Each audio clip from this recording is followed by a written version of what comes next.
الحمد للہ رب العالمین، الصلاۃ والسلام علی رسول النبی الکریم وعلی آلہ واصحابہ اجمعین۔ الحمد للہ الحمد للہ الذی ہدانا لہذا وما كنا لنہتدی لولا ان ہدانا اللہ۔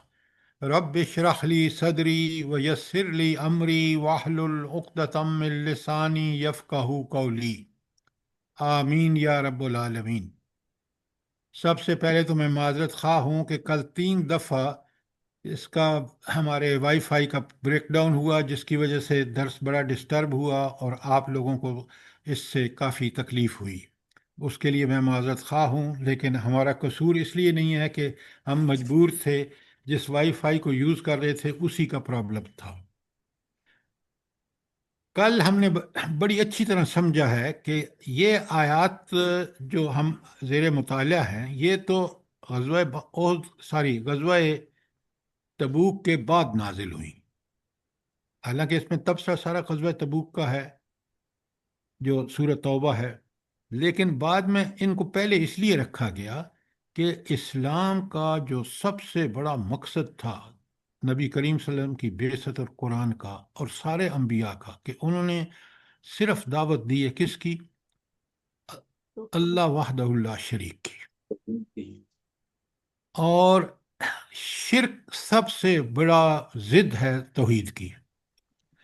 اب مشرکین آپ دیکھ رہے ہیں مکے میں کس قدر کعبۃ اللہ جو حضرت ابراہیم نے خالصاً توحید کے لیے بنایا تھا، وہاں 360 بت تو وہاں رکھے ہوئے تھے، ذرا اندازہ کریں۔ لہٰذا اصل میں تو دین نافذ اس وقت ہوگا جب شرک کو پوری طرح اس کا قلعہ کما کر دیا جائے گا۔ لہٰذا یہیں آپ دیکھ رہے ہیں کہ کس قدر یہاں مشرکین، شرک اور مشرکین کو بری طرح رگیدا جا رہا ہے۔ کیوں؟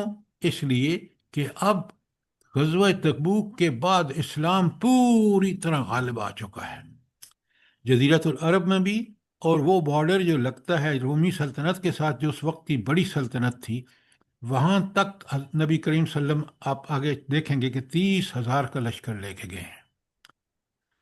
اس وقت جب قحط پڑ چکا تھا، گرمی شدید تھی، سواریوں کی کمی تھی، مسائل ہی مسائل تھے، لیکن قرآن نے جب لوگوں سے کہا آ گیا مزہ آ جائے گا آپ کو کہ نکلو جہاد کے لیے، اور اللہ کا رسول موجود، آیات نازل ہو رہی ہیں، آپ صلی اللہ علیہ وسلم نے جو ترغیب دلائی تو 30,000 کا لشکر ان حالات میں۔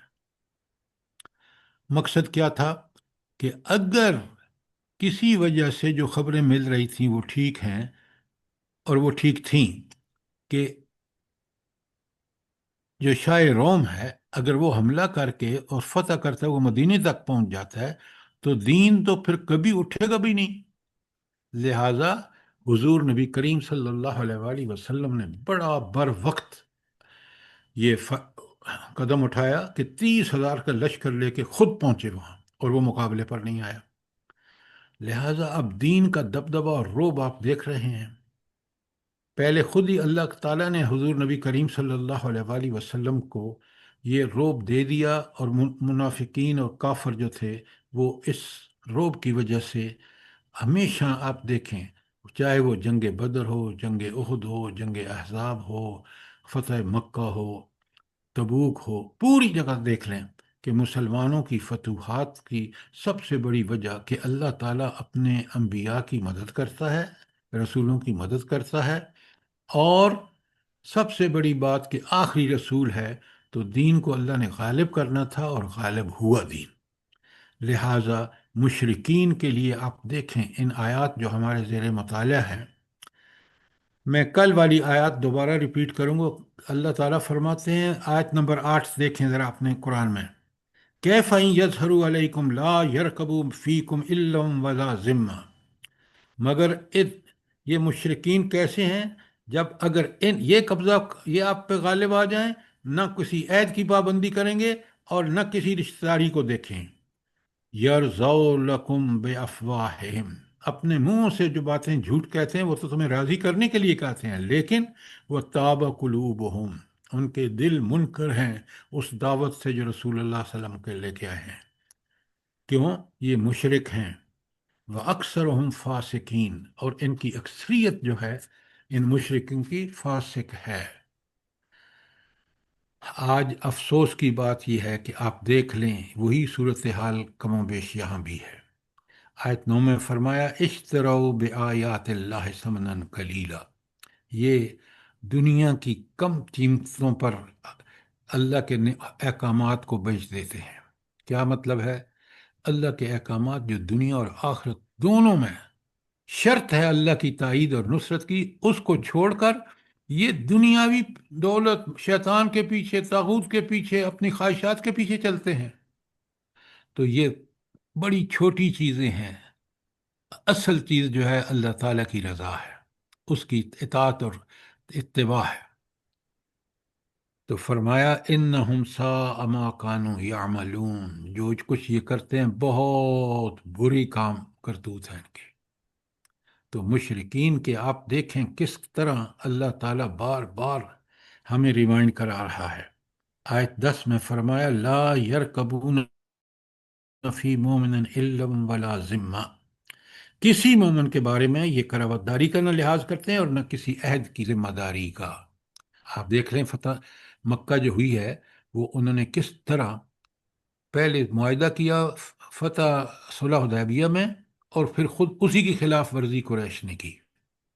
لہٰذا نہ تو انہوں نے اس کا خیال رکھا کہ نبی کریم صلی اللہ علیہ وسلم ہمارے قرابت دار ہیں، ان سے معاہدہ ہوا ہے، اور نہ انہوں نے اس بات کا خیال کیا کہ عہد کی ذمہ داری تو ایک بہت بڑی ذمہ داری ہے جو پورا کرنا فرض ہوتا ہے جو عہد کرتا ہے۔ وَأُولَئِكَ هُمُ الْمُهْتَدُونَ، یہی تو وہ لوگ ہیں، یہ ہم جو بیچ میں آیا نا، کہ یہی وہ لوگ ہیں جو حد سے گزرنے والے ہیں، جو ہمیشہ زیادتی کرتے ہیں۔ یہ 10 آیت تھی جو کل ہم نے کی ہے۔ آیت 11 میں اللہ فرماتے ہیں فَإِن تَابُوا، اب شرط لگا دی، اب یہ رہ سکتے ہیں وہاں حرم کے قریب بشرطے کہ فَإِن تَابُوا، وہ توبہ کریں۔ توبہ کا مطلب ہے اپنی پچھلی مشرکانہ روش پہ سخت نادم ہوں اور افسوس ظاہر کریں، شرم کر کے اللہ کی اطاعت کرنے کا وعد پلٹیں اللہ کی طرف، اور اس کا عہد کی اطاعت کا عہد کریں۔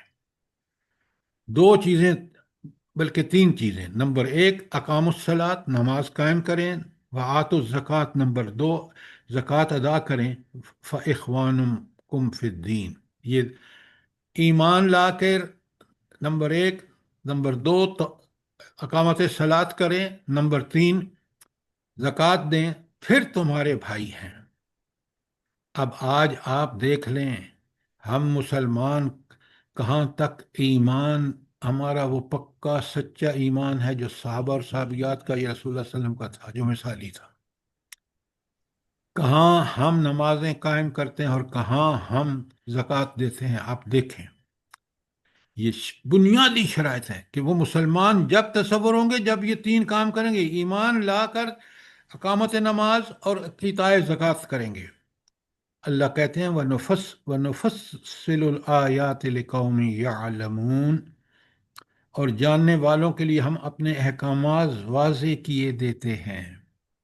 اب آپ کو کوئی شک و شبہ نہیں ہونا چاہیے، کھول کے اللہ نے بتا دیا کہ مومن وہ ہے جو 3 کام کرے۔ نمبر 1 ایمان لائے پکا سچا، نمبر 2 نماز قائم کرے، نمبر 3 زکوٰۃ ادا کرے۔ اچھا، اب ذرا جلدی سے مجھے سوال کا جواب دیجئے، نماز کی قیام کے لیے یا اقامت نماز کے لیے اتنی تاکید کیوں ضروری ہے؟ جلدی بتائیں، جلدی بتائیں۔ جو یہ کام کر لیتا ہے اس کے لیے دین پہ باقی عمل کرنا آسان ہو جاتا ہے۔ تو سر آج نماز کا سب سے پہلے نماز کا ہی سوال کیا جائے گا، بارے میں پوچھا جائے گا۔ کون سی نماز کے بارے میں؟ یہ جو ظاہری اور باطنی طور پر ہم اچھی طریقے سے ادا کریں گے اللہ اور اللہ کے رسول۔ یہ بڑا اہم سوال ہے۔ نماز کبھی کبھی کوئی مسلمان آج کل دیکھ رہے ہیں پڑھ لیتے ہیں، نہ نماز میں جو پڑھتے ہیں، چاہے وہ اس کی تسبیحات ہوں، چاہے وہ سورہ فاتحہ ہو، چاہے کوئی قرآن پڑھے، کوئی سمجھ کے نہیں پڑھتا۔ یہ ہے وہ چیز، اگر میں واقعتاً پڑھ رہا ہوں کہ الحمد للہ رب العالمین، کتنی بڑی تعریف ہے اللہ کی، توحید کا حق، الرحمن الرحیم توحید رحمت، مالک یوم الدین قیامت کے دن کا مالک، جہاں کوئی سفارش نہیں منہ نہیں کھول سکے گا جب تک اللہ اجازت نہیں دیں گے، شفاعت کرنے والے کو بھی اور جس کی شفاعت کی گئی ہے، اللہ کی اجازت کے بغیر آپ روز پڑھتے ہیں آیت الکرسی، وہاں بالکل سمجھ کے پڑھیں قرآن کو خدا کے لیے، پھر ہم آپ دیکھیں کہ ہمیں اس رب کی جب صفات کا یقینی علم ہوگا جو قرآن اور سنت بیان کر رہا ہے، میں اور آپ اس رب کے تابع اور تابع ہوتے چلے جائیں گے۔ اچھا، زکوٰۃ دینے کا فائدہ کیا ہے بھلا؟ کیوں بار بار نماز کے ساتھ زکوٰۃ کا ذکر کیوں آیا ہے؟ تاکہ مال کی محبت دل سے نکل جائے۔ اور کس کی محبت پیدا ہو؟ اللہ کی محبت۔ اللہ صرف مال کی محبت نکالنا نہیں ہے، مال کی محبت، مال خرچ کرنا اللہ کی رضا کے لیے، تاکہ میرا اللہ مجھ سے راضی ہو جائے۔ نماز بھی دیکھیں، نماز ہو زکوٰۃ ہو، اللہ تعالیٰ کو کوئی فائدہ نہیں ہے، وہ غنی عن العالمین ہے۔ فائدہ میرا اور آپ کا ہے، جو یہ کام اگر پورے روح کے ساتھ کریں گے، ہمارے لیے دنیا اور آخرت میں اللہ کی تائید اور نصرت اور اطمینان اور سکون، اور سیرت و کردار، عقیدہ ہو، ایمانیات ہوں، آپ کے اخلاق ہوں، معاملات ہوں، سب ٹھیک ہو جائیں گے۔ اور سر آج جی، ہم یہ نے، جو آپ نے بتایا ہے کہ نماز اتنی اہم کیوں ہے، اس کو ذرا دوبارہ دہرا دیں، میں لکھ رہی ہوں۔ اچھا، نماز اس لیے اہم ہے کہ جب سمجھ کے پڑھتا ہے نا آدمی، تو دن میں 5 وقت اپنے رب سے کیا وعدے کرتا ہے، ایاک نعبد و ایاک نستعین، میں تیری عبادت کرتا ہوں اور تجھی سے مدد مانگتا ہوں۔ کیا میں یہ کرتا ہوں یا نہیں؟ اہدنا الصراط المستقیم، مجھے وہ سیدھا راستہ دکھا جو سیدھا جہنم کو جنت کو جاتا ہے ساری۔ اور پھر آگے ڈیفینیشن بتا دی، سیدھا راستہ کون سا ہے؟ انعمت علیہم، جن پر تو نے انعام کیا۔ اور قرآن ہی کہتا ہے کہ انعام اللہ نے کیا ہے کس پر؟ انبیاء پر، صدیقین پر، شہداء پر۔ بات سمجھ آ گئی زرداشت؟ جزاک سر اور جزاک صالحین اللہ پر۔ سر جی، جزاک اللہ۔ دیکھیں، یہ نماز ہماری اگر واقعتاً اقامت نماز بن جائے، آپ یقین مانیں دن میں 5 وقت جب یہ میں اللہ سے وعدے کرتا ہوں، تو میں ان کو اگر پورا نہ کروں تو مجھے جہنم میں اللہ پھینک دے گا، اور اللہ کی تائید و نصرت سے میں گیا کام سے۔ یہ وہ 2 کام ہیں کہ اللہ کی رضا ملتی ہے، نمبر 2، مجھے جنت میں داخلے کا اللہ تعالیٰ سرٹیفکیٹ دے دیتے ہیں اگر یہ کام میں۔ اور پھر یہ نماز میرے باقی سارے معاملات کو ٹھیک کر دیتی ہے اگر میں نے اقامت نماز کی ہے تو۔ ورنہ آپ دیکھ لیں، 5 وقت کے نمازی ہیں، نہ عید کا پاس، نہ اخلاق، وہ جو نبی کریم صلی اللہ علیہ وسلم جس کا نمونہ ہے۔ یہ چیز ہمارے لیے نماز صرف اقامت نماز، اور زکوٰۃ کہ میرا رب راضی ہو، میں اپنے پسندیدہ مال اس کی رضا کے لیے دے رہا ہوں۔ یہ چیز، دونوں چیزیں اگر ہوں تو سارا دین میرے لیے آسان، اور اس پر عمل کر کے جو مجھے اطمینان، سکون اور سمجھ بوجھ میں میری بصیرت اللہ تعالیٰ عطا فرمائیں گے، اس کا کوئی دنیا کی کوئی اور چیز بدل ہو ہی نہیں سکتی۔ یہ بڑی اہم بات ہے۔ آیت نمبر 12 میں فرمایا، وَإِن نَقَصُوا أَيْمَانَهُم مِّن بَعْدِ عَهْدِهِمْ وَطَعَنُوا فِي الدِّينِكُمْ فَقَاتِلُوا أَئِمَّةَ الْكُفْرِ، اگر عہد کرنے کے بعد پھر اپنی قسموں کو توڑ ڈالیں، یعنی معاہدے کی خلاف ورزی کریں، تمہارے دین پر حملے کرنے شروع کر دیں، تو کفر کے علم برداروں سے جنگ کرو۔ ایسا آدمی کفر صرف نہیں کر رہا، کفر کا علم بردار ہے، ائمۃ الکفر ہے، کفر کا سردار ہے۔ انہم لا ایمان لہم، ان کا کوئی ایمان نہیں ہے، ایمان والے ہوتے تو یہ کام نہ کرتے، لعلہم ینتہون، تاکہ وہ باز آئیں۔ باز کب آئیں گے؟ آپ دیکھ لیں، مکے والے باز جب آئے، جب نبی کریم صلی اللہ علیہ وسلم نے اتنی طاقت حاصل کر لی، اللہ کے تائید اور نصرت سے ان کو شکستیں دیں، اس کے بعد ڈرے ہیں وہ۔ تو آج بھی کافر ہو یا کسی زمانے کا کافر ہو، یہ اس وقت ڈرے گا جب آپ اپنی طاقت، اپنی وَعِدُّوا مَا اسْتَطَعْتُمْ، جو اللہ نے تمہیں وسعتیں دی ہیں اس کے مطابق تیاری کرو ان کافروں سے لڑنے کی۔ اور آیت 13 میں فرمایا اللہ اکبر، اللہ، ذرا غور سے پڑھیں، اس انداز کو دیکھیں عربی کے، اللہ تقاتلون قوما نقضوا ایمانہم، کیا تم اس قوم سے نہیں، ان لوگوں سے نہیں لڑو گے جو اپنے عہد توڑتے ہیں؟ اور سب سے بڑا جرم وَهَمُّوا بِإِخْرَاجِ الرَّسُولِ وَهُمْ بَدْأُوا أَوَّلَ مَرَّةٍ، اور جنہوں نے رسول صلی اللہ علیہ وسلم کو ملک سے نکال دینے کا قصد کیا اور زیادتی کی ابتدا کرنے والے وہی تھے۔ نوٹ فرمائیں، آپ مکی دور کو دیکھ لیں، قرآن کس طرح کھول کھول کے بیان کرتا ہے، اور آگے تو کمال کی آیت کا ٹکڑا ہے، ساری آیت کمال ہے۔ میں یعنی یہاں تو کہا کہ اتخشونہم، کیا تم ان سے ڈرتے ہو، ان کافروں سے ڈرتے ہو؟ فَاللَّهُ أَحَقُّ أَن تَخْشَوْهُ، اللہ سب سے زیادہ حقدار ہے کہ تم اس سے ڈرو۔ اچھا، اللہ کیوں حقدار ہے کہ ہم اس سے ڈریں؟ سر اس لیے کہ وہ قدرت قادر طاقت کا مطلق مالک ہے۔ اللہ تعالیٰ ہے، تو اسی سے ڈرنا چاہیے۔ سر ساری طاقتوں کا مالک اللہ تعالیٰ، اور ہاں، وہی ڈیزرو۔ اگر آیت پڑھے نا تو مزہ آ جائے۔ بلا آیت کا ٹکڑا کیا ہے؟ ان اللہ علی کل شیء قدیر۔ ہاں، ان اللہ علی کل شیء قدیر، یہ ایک چیز نہیں، ہر چیز پر قدرت اس کی ہے۔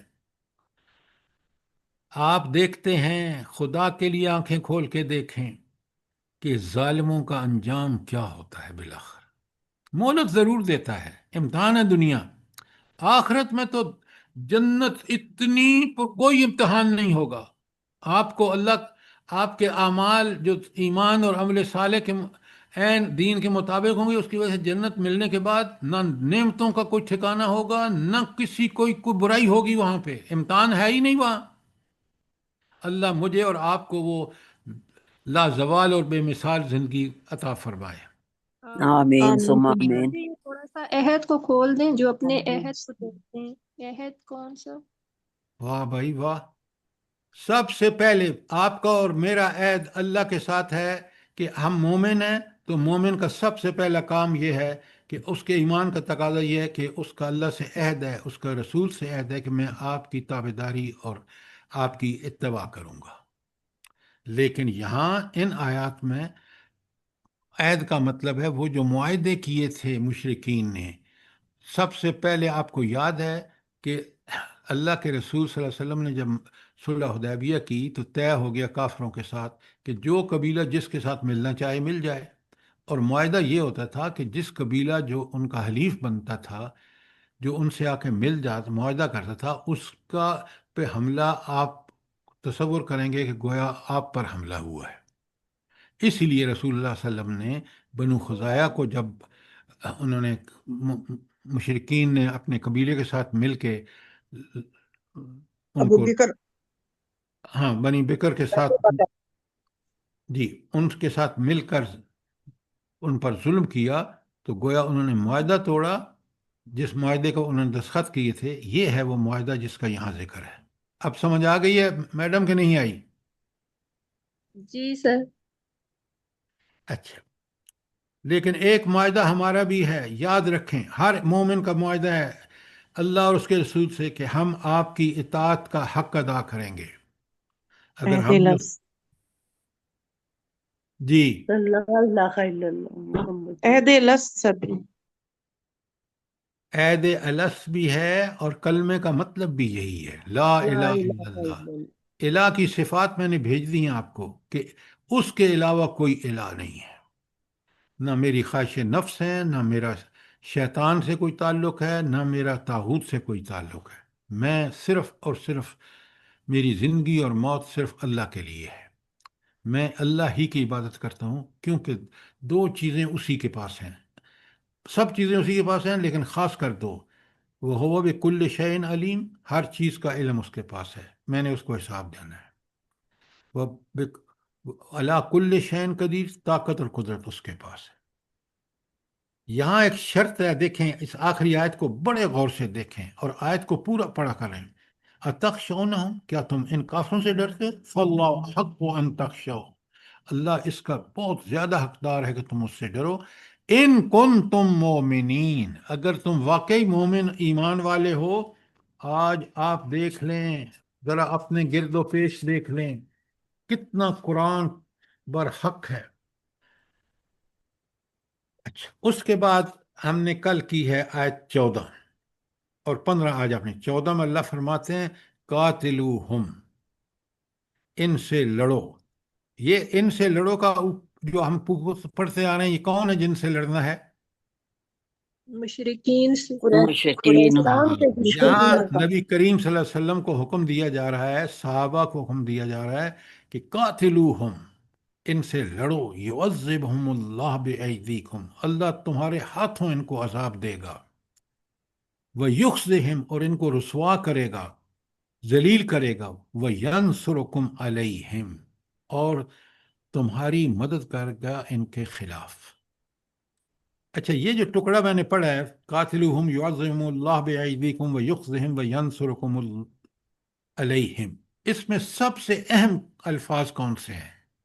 سوچ کے بتائیے، جلدی بتائیے۔ ینصرو، بِأَيْدِيكُمْ، سر تمہارے ہاتھ، ینصرکم کنتم اللہ کا، مومنین، ہاں آپ بالکل ٹھیک کہہ رہے ہیں کہ اللہ کا جو وعدہ ہے نا، دیکھیں یہاں اللہ نے پیش کی، خوشخبری دے دی لوگوں کو کہ اگر تم ان سے لڑو گے اور پھر اللہ ان کو رسوا کرے گا تمہارے ہاتھوں، اس پر اللہ ان کی مدد کرے گا، اور اللہ ہی کی مدد سے تو فتح ہوئی، اس میں بدر میں فتح ہوئی، اس میں احزاب میں فتح ہوئی، مکہ میں فتح ہوئی، حنین میں، تو یہ ساری فتوحات کے پیچھے کس کا ہاتھ تھا؟ میرے رب کا ہاتھ تھا، اور یہ ان کے، اللہ تعالیٰ ان کی مدد کرتا ہے جو اس کی رضا کے لیے لڑتے ہیں، جان کی مال کی قربانی پیش کرتے ہیں۔ آج ہم اس سے بچ رہے ہیں۔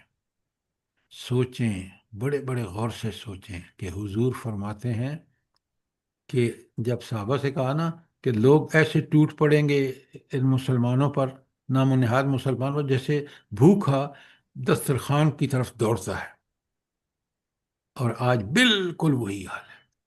صحابہ حیران پریشان ہو گئے کہ بھئی ہم نے تو اتنی تعداد کم، اتنے اسباب کم، اس کے باوجود کافروں کو ہم نے ملیہ میٹ کر دیا، تو یہ کیسا ہو سکتا ہے؟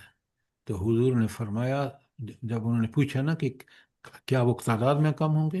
اللہ اکبر، نبی صادق نے فرمایا نہیں، آج دیکھ لیں بالکل ہم اس کی تصویر ہیں، ذرائع وسائل ہمارے پاس، تعداد ہمارے پاس، لیکن حضور نے فرمایا ان کو وہن کی بیماری ہوگی، اور وہ وہن کیا ہے؟ آپ صلی اللہ علیہ وسلم نے فرمایا مال و دولت سے محبت اور موت سے نفرت، دونوں چیزیں صحابہ میں نہیں تھیں، نہ وہ موت سے ڈرتے تھے، شہادت کی تمنا کے لیے وہ آگے بڑھ کے لڑتے تھے، اور سب سے بڑی بات، انہیں دنیا کی دولت کا کوئی پرواہ نہیں تھی۔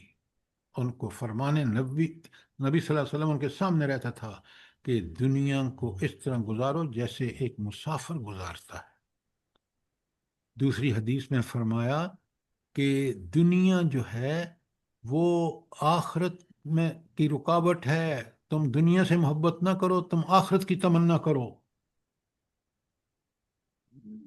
یہ تھی جناب۔ اب اللہ تعالیٰ کہتے ہیں وَيَشْفِ صُدُورُكُمْ قوم مُؤْمِنِينَ، اور اللہ جب تم ان کو شکست دو گے، تمہارے ہاتھوں ان پر عذاب نازل ہوگا، تو پھر لوگوں کے سینے کلیجے ٹھنڈے ہوں گے۔ آپ سوچیں، آپ ذرا 1000 دفعہ سوچیں کہ جب مکہ فتح ہوا اور کافر